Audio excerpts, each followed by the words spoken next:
உண்டாகட்டும். உங்கள் அன்பான உற்சாகத்துக்காக நான் கர்த்தரை நன்றியோடு கூட ஸ்தோத்திரிக்கிறேன். என்னை நேசிக்க கர்த்தர் கொடுத்ததான அருமையான பிள்ளைகளுக்காக ஓடாக்கூடிய ஸ்தோத்திரிக்கிறேன். இன்றைக்கு தேவனுடைய செய்தியை எடுக்கும்படியாக அடியானுக்கு தேவன் ஒரு நல்ல தருணத்தை கொடுத்திருக்கிறார். இன்றைக்கு நான் உங்கள் மத்தியில் சில அனுபவத்தோடு கூட ஒரு செய்தியை நான் கொண்டு வர விரும்புகிறேன். நான் இந்த பகுதிக்கு வரும்பொழுது தேவனுடைய ஒரு வார்த்தையை கேட்டு தான் இந்த பகுதியில் வந்தேன். எனக்கு சொந்தக்காரங்க, உறவுகள், பழகினவர்கள், நெருக்கமாய் யாரும் இல்லை. ஆனால் இன்னைக்கு சொல்லுவேன், எனக்கு நிறைய சொந்தத்திலேயும் மிக நெருக்கமான சொந்தங்கள் எனக்கு உண்டு. ஆகவே நான் இந்த அனுபவங்களோடு கூட நான் இந்த செய்தியை கொண்டு வர விரும்புகிறேன். என்னை போலவே வேதத்தில் ஒரு மனுஷனை நான் காண்பிக்க விரும்புகிறேன். யாத்ரா புஸ்தகம் 33ஆம் அதிகாரம் 14ஆம் வசனத்துல ஒரு மனுஷனுக்கு தேவன் சொல்லுகிறதான ஒரு வார்த்தை. அது என்ன? என் சமூகம் உனக்கு முன்னே செல்லும், நான் உனக்கு இளைப்பாறுதல் தருவேன். தலைப்பு வசனமாய் வச்சு ஆண்டவர் சொல்லுகிறதான வார்த்தை உனக்கும் அதுதான். எனக்கு கொடுத்தது என் சமூகம் உனக்கு முன்பதாய் செல்லும், நான் உனக்கு இளைப்பாறுதல் தருவேன். தேவனிடத்திலிருந்து பெற்றுக்கொள்கிற ஆசீர்வாதங்களிலே இந்த ஆசீர்வாதம் மிக முக்கியமானது. இந்த ஆசீர்வாதத்தை ஒரு மனிதனுக்கு கொடுத்தார். அது மோசே என்கிறதான ஒரு மனிதன். இங்க மோசேயை ஆண்டவர் சொன்னா, இவர் என்ன சொன்னார்? அவரு வேற யாராவது அனுப்ப. இப்ப என்ன சொல்றாரு? உன் சமூகம் வராவிட்டா என்ன? இந்த உரிமையோடு பெற்றோரோடு கூட பிள்ளைகள் இருக்கிற உரிமையினால் கேட்கப்படுகிற அந்த அமைப்பு கொஞ்சம் யோசித்து பாருங்க. நானும் அதே பாணியை தான் கையாண்டேன். ஆண்டவர் இங்க வந்தாரா அப்படின்னு கேட்டா, எனக்கு முன்னாடி என்ன பண்ணாரு? அவரு இந்த இடம் தெரியாது, இங்க இருக்கிற மக்களுடைய பழக்க வழக்கம் எனக்கு தெரியாது, அவங்க பேசுற பேச்சினுடைய லோக்கல் லாங்குவேஜ் எனக்கு தெரியாது. எடுத்த உடனே அவங்க பேசுறாங்க பாரு, வந்த உடனே இது எந்த வித டிக்ஷனரி இல்லையே, இந்த வார்த்தை டிக்ஷனரி இல்லாத வார்த்தையில என்ன பண்றாங்க? ஒரு மனுஷனுக்கு ஒரு பேர் இருக்குது, ஆனா இவங்க ஒரு பேர் என்ன பண்றாங்க? இவங்களாம் வச்சு கூப்பிடுறாங்க. ஆஹா, டிக்ஷனரியில் இல்லாத. ஆனால் ஆண்டவருடைய வார்த்தைப்படி நான் இங்க வந்தேன். வந்த பொழுது ஆண்டவர் என்னை விட்டு விலகி போனாரா? இல்லை. நான் உன்னை விட்டு விலகுவதும் இல்லை, உன்னை இந்த நேரம் வரையிலே. மோசேயை நடத்தினாரா? என் சமூகம் உனக்கு முன்னே செல்லும், நான் உனக்கு இளைப்பாறுதல், ஆறுதல், நன்மையெல்லாம் கிடைச்சாதான் உனக்கு இருதயத்தில் ஆறுதல், மகிழ்ச்சி, சந்தோஷம், சமாதானம், இவை எல்லாம் தேவன் கொடுக்க கொடுக்க உனக்கு ஆறுதல் நிறைந்த ஒரு வாழ்க்கை இருக்கும். இளைப்பாறுதல் நாம் பெற்றுக்கொள்ள வேண்டும். இந்த ஆண்டின் துவக்கத்தில் தேவன் வல்லமையான வாக்குத்தத்தத்தை ஒவ்வொருவரும் பெற்றுக்கொள்ள வேண்டும் என்று அவர் கொடுத்த அந்த வார்த்தையை உரிமையாக்கிக் கொள்ள வேண்டும். பார்த்தீர்களான தேவனால் அருளப்படுகிற ஆசீர்வாதங்களிலே இந்த இளைப்பாறுதல் மிக அவசியமானது. ஏன் தேவன் இவ்விதமாய் அவர் சொல்ல வேண்டும்? சங்கீதம் 116:7 தாவீதும் கூட ஒரு வார்த்தை அவர் சொல்ல, என் ஆத்துமாவே கர்த்தர் உனக்கு நன்மை செய்தபடியால் நீ உன் இளைப்பாறுதலுக்கு திரும்பு. நன்மை செய்தபடினால் இளைப்பாறுதலுக்கு இனியும் கவலைப்படாது. நன்மையை அவர் கொடுக்கும் பொழுதுதான் உனக்கு ஆறுதல் கிடைக்கும். இளைப்பாறுதல் என்று தேவன் சொன்ன அந்த வார்த்தையில் உள்ளே அநேக நன்மைகள் உன்னை தொடர்ந்து கிடைக்கும் பொழுதுதான் அதை கடைசியாய் சொல்லுகிறார். மகனே மகளே, நான் உனக்கு இளைப்பாறுதல். அநேகர் பேசுகிறது வார்த்தை என்ன தெரியுமா? மரித்த பிறப்பு தான் இளைப்பாறுதல் இல்லை. உலோகத்தில் ஜீவன் உள்ள நாள் வரையிலும் உனக்கு இளைப்பாறுதல் கொடுக்கிற தேவனாகிய கர்த்தர் சொல்வார், என் சமூகம் முன்பதாக செல்லும், நான் உனக்கு இளைப்பாறுதல் தருவேன். இந்த தாவீது ஆத்துமாவோடு கூட பேசுகிறேன். என்ன ஆத்துமாவே, கர்த்தர் உனக்கு நன்மை செய்தபடியா? அப்படியானால் தாவீதுக்கு தீமைதான் அதிகமானவர்கள் செய்திருக்கிறார்கள். குடும்பத்திலே தீமை செய்தவர்கள் உண்டு, சுற்றுப்புறத்திலும் தீமை செய்தவர்கள் உண்டு, அரசனும் தீமை செய்தார். அத்தனை தீமை மத்தியிலே அவர் இளைப்பாறுதல் அற்றவராய் தான் அவர் இருந்தார். ஆனால் இந்த இளைப்பாறுதல் பெறுவதற்கு அவர் செய்த காரியங்கள், மோசே எவ்விதமாய் ஜெபித்தாரோ, அவர் சமூகத்தை நாடினாரோ, விரும்பினாரோ, அது மிக முக்கியமானது என்று உணர்ந்து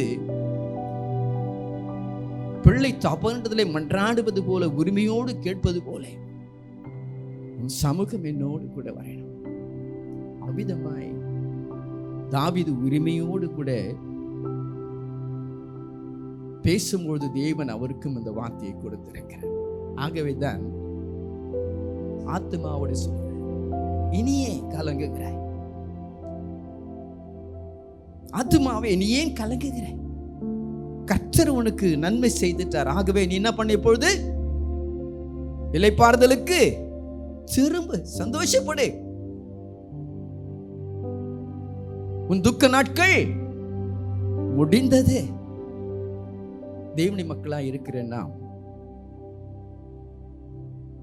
இளைப்பாறுதலுக்காக நாம் அவளோடு கூட அது வேண்டும் என்று எதிர்பார்க்கிற நாம் செய்ய வேண்டியது, தேவனுடைய சமூகத்தை மாத்திரம் நாம் தேடும் பொழுது நிச்சயமாய் இளைப்பாறுதல் நமக்கு உண்டு. மோசே அதை தான் அவர் சொன்னார்,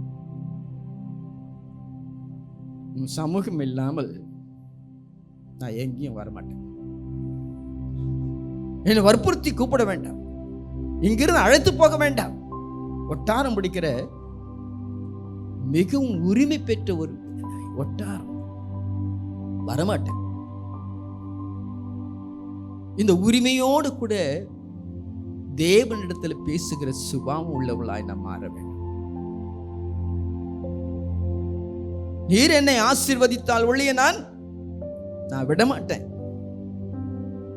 நீர் ஆசீர்வதிக்காவிட்டால் எனக்கு ஆசீர்வாதமே.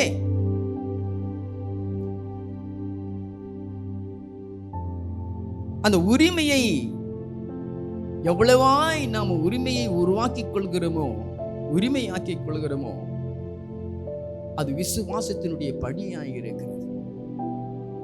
வேதத்துல பழைய ஏற்பாட்டின் காலத்துல 2 பேரு ஆத்மாவோடு பேசினாங்க. லூக்கா எழுதின சுவிசேஷம் 18ஆம் அதிகாரம் 16ஆம் வசனத்தை கொஞ்சம் வாசிங்க. யாரோட பேசுறாரு அவரு? ஆமா, இந்த 2 பேரு, தாவீது, அடுத்தது ஐஸ்வர்யவான், ஆத்மாவோடு பேசுறான். நிறைய சேர்த்து வச்சுட்டேன். ஆகவே நீ ஆத்மாவை என்ன பண்ணு, இளைப்பாறு. ஆனால் தேவன் மோசேயை பார்க்கும்போது மோசே என்ன கேட்டார்? உன் சமூகம், அந்த சமூகத்தின் மூலமாய் தேடினபடியால் தான் ஆண்டவர் சொன்னாரு, நான் உனக்கு எங்கே இளைப்பாறுதல் சொல்றாரு? இங்கே தாவீது கிட்ட வரும்போது ஆத்துமா. இப்ப பாருங்க, ஐசுவாரியவானும் மரிக்கிறான், ஏழை லாசருவும் மரிக்கிறான். இப்ப 2 பேர்ல யார் தான் ஆபிரகாமுடைய மடியில் இருக்கிறது? லாசர். இவர் எங்க இருக்கிறாரு? என்ன சொல்றாரு? ஐயோ, நான் எப்படி பண்ணிருக்கிறேன் இப்போ, வேதனை. அன்பான தேவனுடைய மக்களாக இருக்கிற நாம் இந்த உலகத்துல ஐஸ்வர்யத்தை சேர்க்கணும்னு நம்ம நினைக்கிறோம். அது உனக்கு இளைப்பாறுதல் கொண்டு வராது. ஆனால் தேவ சமூகத்தை நீ நாடி நிற்கும் பொழுது இந்த பூலோகத்திலேயும் உனக்கு இளைப்பாறுதல், தேவனோடும் உனக்கு இளைப்பாறுதல், தேவ சமூகத்தில் நித்திய நித்திய காலமாக இளைப்பாறுதல். இந்த இளைப்பாறுதலை நாம் பெற்றுக்கொள்வதற்கு ஒரு வழியை காண்பிக்க, அதுதான் என்ன? தெய்வ சமூகம். ஏன் அவ்விதமாய் மோசே ஆண்டவரிடத்துல சமூகம் தான் வேண்டும் என்று அவர் கேட்டார். தேவன் ஒரு பொறுப்பை கொடுத்தார். அடிமைகளாய் இருக்கிற எகிப்திலே வேதனையோடு கூட இருக்கிற மக்களை நீ அழைத்து கானானுக்கு செல்ல வேண்டும் என்று அந்த வார்த்தைக்கு கீழ்ப்படிந்து அவர் பார்க்கும்போது எத்தனை பேரா அவங்க மொத்தம் அடிமைகள்? 20 லட்சம் பேர். ஒருத்தர் 2 பேரு இல்லை. அந்த 20 லட்சம் பேரை வழிநடத்தி தேவனுடைய ஆய்ந்து பண்ணி எடுத்த இடத்துக்கு கொண்டு போகணும்னா எத்தனை பிரயாசங்கள், எத்தனை கஷ்டங்கள், துன்பங்கள். அவர் எத்தனையான வேதனையோடு கூட அவர் இருந்திருக்க. இந்த ஜனங்களா எப்பேற்பட்ட ஜனங்களா? என்னவா? சொல் பேச்சியே கேட்க மாட்டாங்க. சமயம் பார்க்கிறப்போ மோச மேல என்ன பண்ணாங்களா? எல்லாம் சேர்ந்து கல் எடுத்து அடிச்சு ஏட்டிக்கு போட்டி. அவ்வளவு வேதனையில இந்த மோசே கடந்து வரும்போது தான் அவர் சொன்னார், முடியாது என்னால.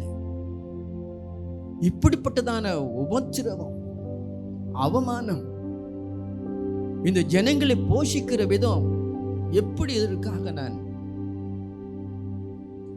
அங்கல சிறு குழந்தைகள் முதல் முதியோர் வரையிலும் இருக்கிற ஒரு குடும்பத்தை, ஏறக்குறை 20 லட்சம் மக்களை நான் எவ்விதமாக தகப்பனிடத்துல ஒரு குழந்தை மன்றாடுது போல நம்முடைய வாழ்க்கையிலும் குடும்பத்துல கூட பல போராட்டங்கள் உண்டு.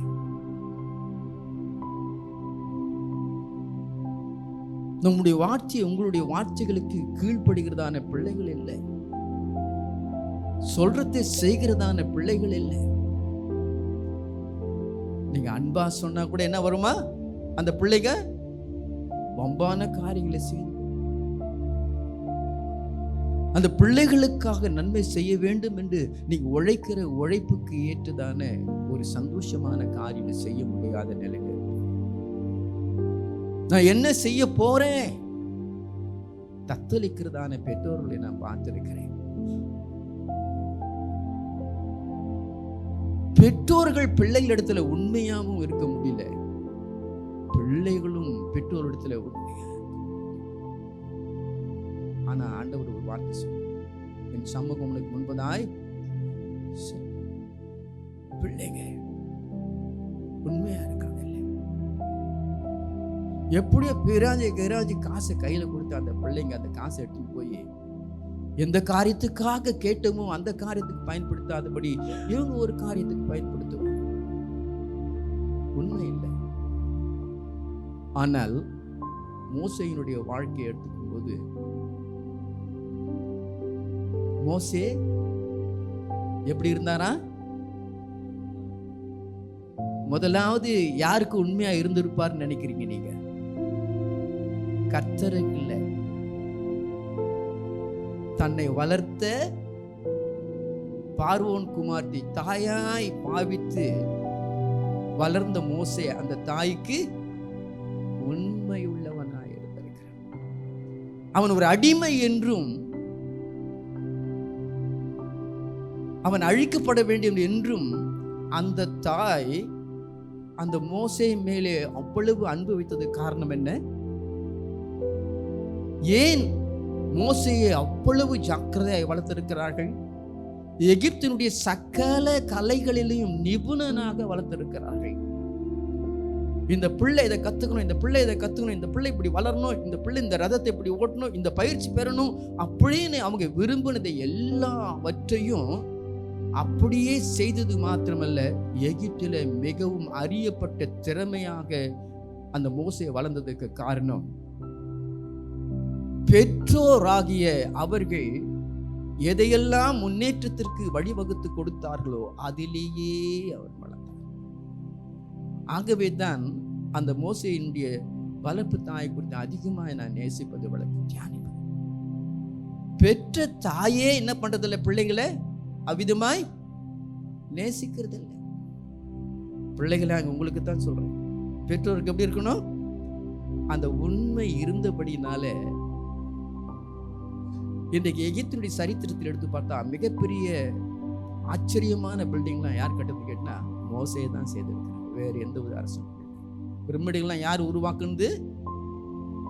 மோசே. அந்த சிட்டியை யார் வடிவமைச்சது? மோசே. வேதாகம் பகுதியில் வந்து நம்ம எடுத்து பார்ப்போமே, ஆனா கானான் தேசத்துக்கு நேர்த்தியாய் வழிநடத்துவது யாரு? அங்கே கீழ்ப்படிதல், அங்கே உண்மையாய் இருந்தல், அது தேவனுக்கு கீழ்ப்படிந்தலும் தேவனுக்கு உண்மையாய் இருந்தபடினாலே தேவன் அவர் சொன்னார், நான் உனக்கு இளைப்பாறுதல் தருவேன். ஆகவே தான் பார்த்தீங்கன்னா மோசேயை வேற யாரும் தொடாதபடி அவரே என்ன பண்ணிட்டாரு? அடக்கம் பண்ணாரு. அவ்வளவு பிரியம், எங்கும் உண்மை. வளர்த்த அந்த தாய் என்ன பண்ணாங்க தெரியுமா?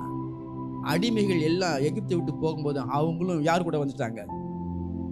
மோசையோடு கூட பின்னாலேயே வந்துட்டாங்க. இந்த எகிப்து வேண்டாம், உண்மையுள்ள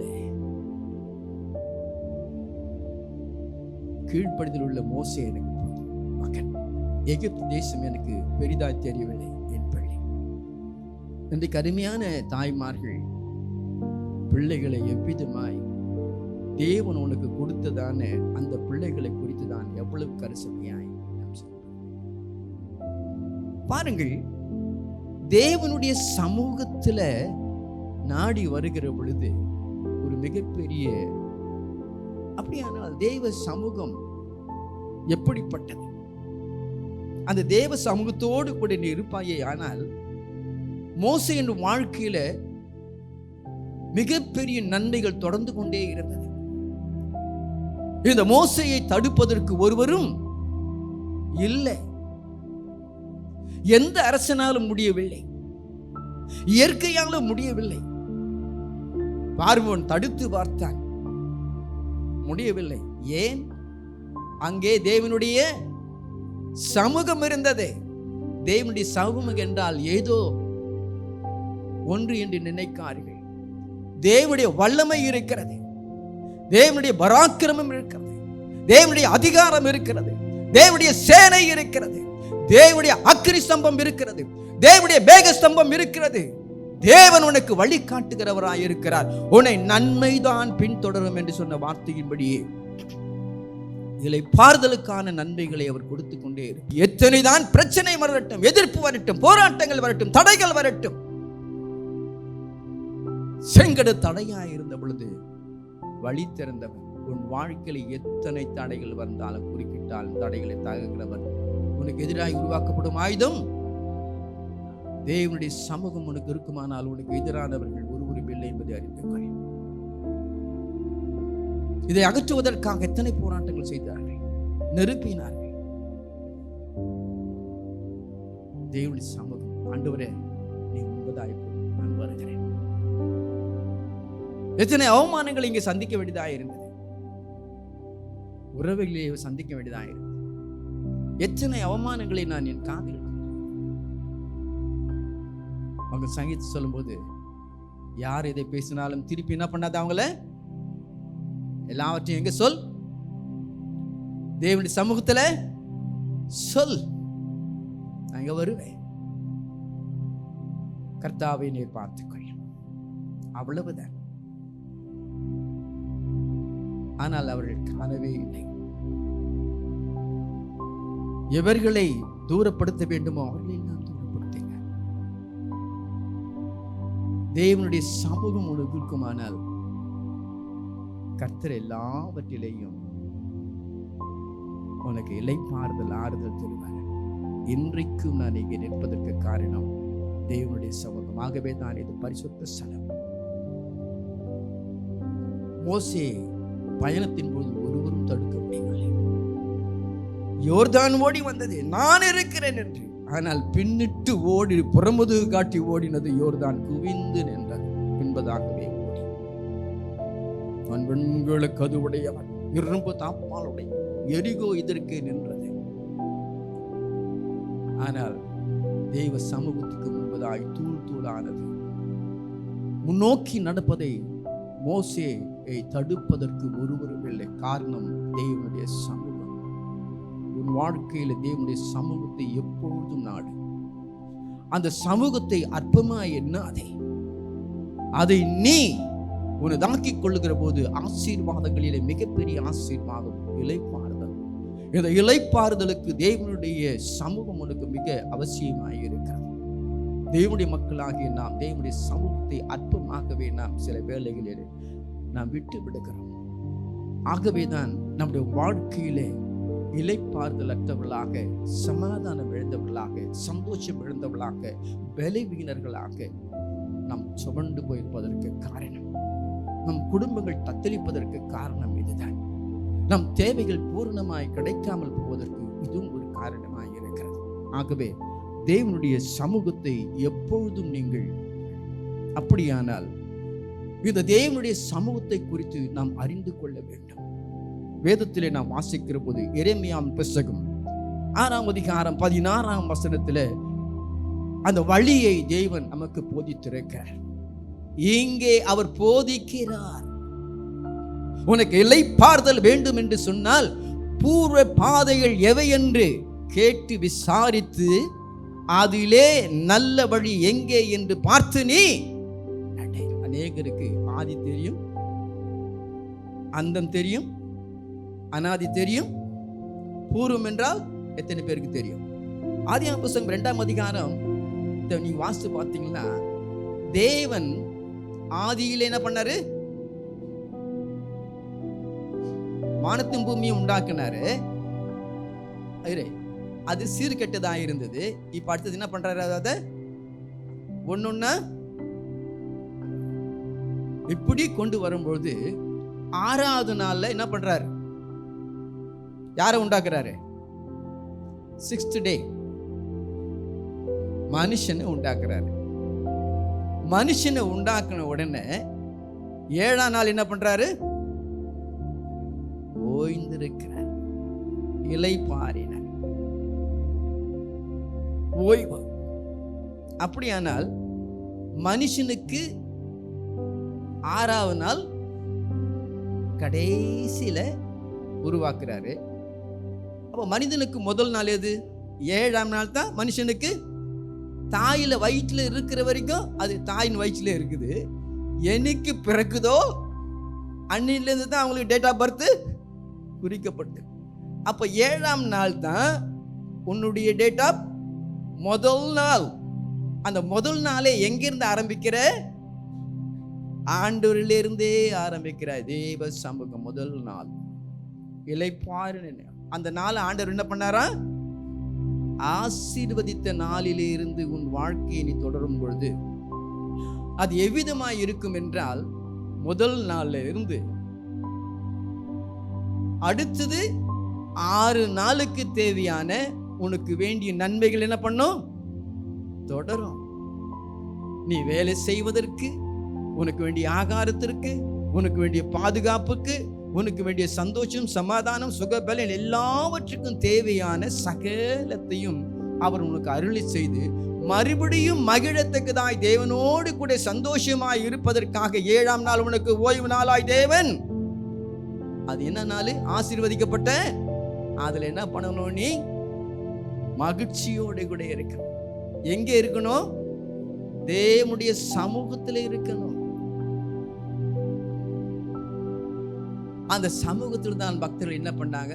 ஓய்வு நாள் தோறும் தேவனை பாடி துதித்து மகிமைப்படுத்தினார்கள். அப்போ நம்ம எங்கிருந்து ஆரம்பிக்கணும்? தேவ சமூகம். நமக்கு ஓய்வு நாள் எது? முதல் நாள். அதுக்கு இப்போ என்ன பேரு? 7ஆம் நாள், ஞாயிற்றுக்கிழமை. அன்றைக்கு தான் தேவன் உயிர்த்தெழுந்த நாளாய் இருக்கிறார். மரணத்தை ஜெயித்தெழுந்த நாள். தேவனோடு கூட ஓய்ந்திருக்கும்படியான, தேவனால் ஆசீர்வதிக்கப்பட்ட நாள் உங்களுடைய நாள். அந்த நாள் தேவனுடைய சமூகத்திலே நீங்கள் இருக்கும் பொழுது வாசிக்கலாமே. ஏசாயாவின் புத்தகம் 58ஆம் அதிகாரம் 13, 14. தேவனுடைய நாளிலே நீ அங்கே தேவனுக்குரிய மகிமையை செலுத்தி அவரோடு சந்தோஷமாய் இருந்து அவரோடு கூட பேசி உன் விண்ணப்பங்கள் எதுவோ அதஇடத்துல சொல்லி அவர் உன்னை ஆசீர்வதிக்கிற அந்த ஆசீர்வாதத்தோடு அடுத்த நாளை நீ செயல்படுவாயாகி உன் வாழ்க்கையில தோல்வி இல்லை, துயரம் இல்லை. எது வந்தாலும் அது உன்னை சார்ந்து கொள்ளாது. தேவன் உனக்காக எல்லாவற்றையும் செய்து வைத்திருக்கிற நன்மைகள் மாத்திரமே வரும். தேவன் உனக்காகவே எல்லாவற்றையும் நடத்துவார். உனக்கு என்னது தேவை என்பதை நான் சொல் பிறவாவதற்கு முன்பதாகவே உனக்கு என்னது தேவை என்பதை அறிந்திருக்கிற தேவனாகிய கர்த்தர். அவர் சமூகம் உனக்கு இருக்க வேண்டுமானால் பூர்வ பாதையை விட்டு விலகாதே. தேவ சமூகத்திற்கு கீழ்ப்படியும் பொழுது, அங்கே இருக்கும் பொழுது உனக்கு ஆசீர்வாதம். இதைத்தான் அப்போஸ்தலனாகிய பவுல் சொல்லுகிறார். எபிரேயருக்கு எழுதின நிருபம் 4ஆம் அதிகாரம் 1ஆம் வசனத்தில் திருச்சபைக்கு அவர் சொல்லுகிற கட்டளை என்ன? நம்ம எப்படி இருக்கணுமா? ஜாக்கிரதை உள்ளவளா இருக்கணும். எல்லோருக்கும் திருச்சபையில் இருக்கிற ஒவ்வொருவருக்கும் இந்த வாக்குத்தத்தம் உண்டு. நான் உன்னை உயர்த்துவேன். என் சமூகம் உனக்கு இருக்குமானால் அதை தேடி அதை வாஞ்சித்து நீ உறுதியாய் பற்றி கொண்டால் உனக்கு இளைப்பாறுதல் உண்டு.